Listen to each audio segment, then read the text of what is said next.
In this video, I'll be showing you the procedure to manage notification in TikTok.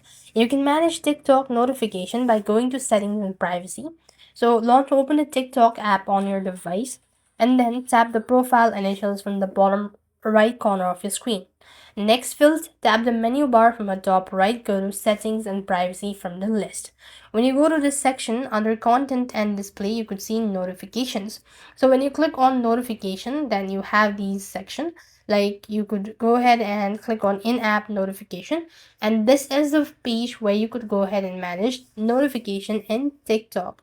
So this way you'll be able to manage notification in TikTok.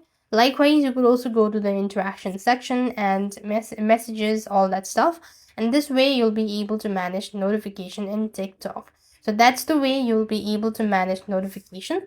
If you don't want to do this lengthy procedure, then there's much simpler way as well. Launch open settings on your device, go to app section, locate TikTok from the list, click on notification, and then you want to make sure to go ahead and toggle the button. So this way you'll be able to manage notification as well. So that's all. I hope the video was helpful. Make sure to like, share, and subscribe. Thank you for watching. See you in the next